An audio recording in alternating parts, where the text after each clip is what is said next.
Thank you very much, viewers. Here we begin today on a great note. I am going to address the heads of state of Africa, Your Excellencies, the presidents of Africa and heads of government of Africa.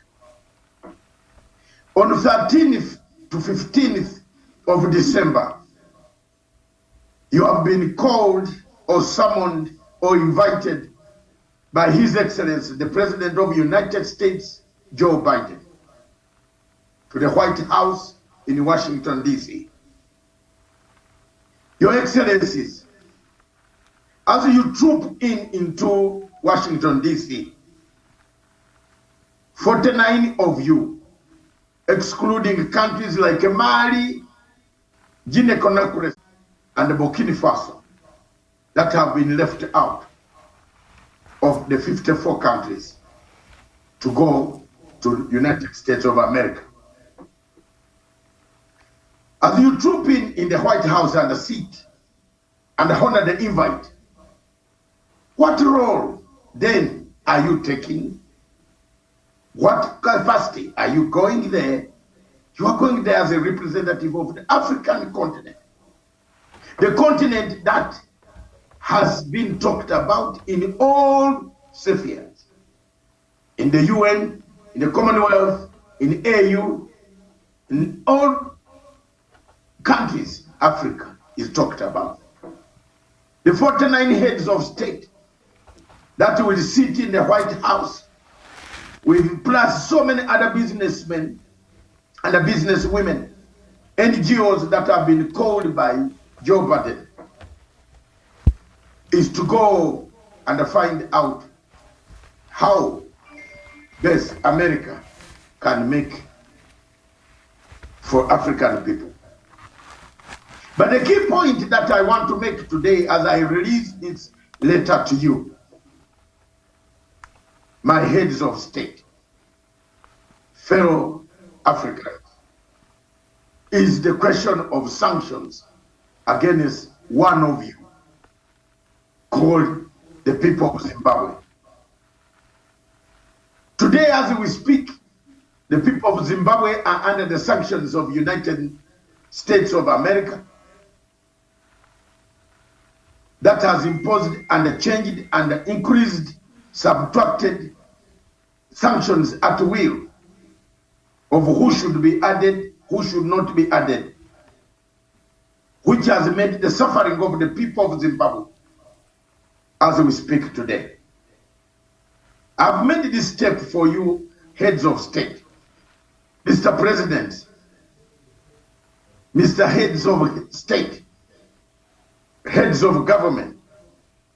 As you sit in that room, before you is President Joe Biden, the same man who has heaped sanctions on the people of Zimbabwe.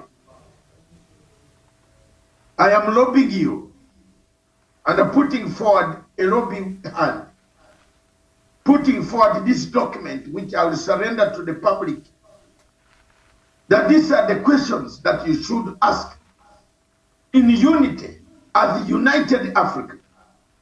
The removal of sanctions that I have struggled as a lone ranger for the last 22 years to fight to remove sanctions on this country called Zimbabwe. I am not a Zimbabwean. Neither have I benefited out of anything in Zimbabwe. But I feel a pity as a person who saw Zimbabwe then, and a person who has seen Zimbabwe during, and a person who is seeing Zimbabwe now. This nation needs to re-engage. It must be re-engaged. It must be allowed into a trading partnership. It must be given loans, grants, like any other nation. IMF, World Bank must come back to give Zimbabwe a hand that gives them the food. Otherwise, the masses of the people of Zimbabwe are dying, suffering from diseases that could be curable if they had the access to international markets, to international banking, to international economic zones where they can sell their diamonds, their gold, their timber, their foodstuffs without hindrance. Tony Blair triggered sanctions against Zimbabwe. In 1998, I stood tall in Brighton in the hall and said, why don't we engage the people of Zimbabwe? Why don't we engage President Mugabe instead of isolating President Mugabe? The late Mugabe died. The new president of Zimbabwe has returned. He's on the stage. Still, the Americans have not removed the sanctions. They still make Zimbabwe and Zimbabweans suffer. How long then will these sanctions? And isn't it this the right time for African heads of state to show solidarity and a unity by all of them 49 heads of state in the presence of Joe Biden, seated in front of Joe Biden, to pass a resolution that sanctions must be removed from one of them who will be in the hall, who has been accompanied by his delegation for the first time to enter outside the premises of United Nations. They are going to Washington, D.C., and you know very well, since 2002, no Zimbabwean official has ever stepped in the White House. This is historical. And therefore, being historical, the Africans united, the African Union, their secretariat, the 49 countries that have been invited, that have honored this invitation. I lobby you. I ask for you to give me one last thing on planet Earth, which I have been struggling for the last 20 years as a lone ranger in Britain, in the European Union, defending the position of the people of Zimbabwe. Your Excellency Joe Biden, look at us in Africa. Look at Zimbabwe. The few reasons given are flimsy. Human rights have improved tremendously. The United Nations envoy for human rights spent 1 month in Zimbabwe to investigate, to find out if there were human rights and gross misconduct by the government of Zimbabwe.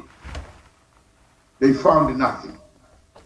Is it the time, therefore, that since the UN itself, that is a guardian of human rights, has exonerated the people of Zimbabwe, do we go on using fake dossiers, fake documents to isolate Africa?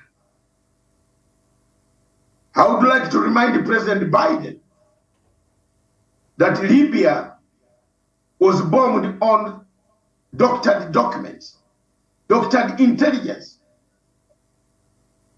The French and plus Cameroon, the former Prime Minister of Britain, doctored evidence to destroy Libya, which was a case study in Africa's economic enhancement, welfare, state, and the management of its educational status. Why do we make countries suffer? Yet we want development. I beg you, heads of state, your excellencies, all of you who will assemble in Washington, D.C., to take this message seriously, lobby the American administration to lift sanctions, targeted or otherwise, from the country called Zimbabwe. I rest my case. I thank you very much. The tough question is, will the United States of America given the invite they gave to African Union heads of state to Washington between 13th to 15th, remove sanctions on one of the countries that they have invited, which will be seated in the White House on those 2-3 days in America. Thank you very much. God bless you, that Africa. I have struggled for this. I have waited for this opportunity, therefore. Let's hope His Excellency President Joe Biden will look at the matter again. We look at Zimbabwe and remove these sanctions from which are obnoxious, that are killing the masses, but not hurting the leadership. The leadership needs to be free in order to look for food, for medicines, for facilities, and other policy making instruments for the country of Zimbabwe. Long live Africa. Long live Zimbabwe. Long live the rest of you. Welcome to the Tough Questions Show.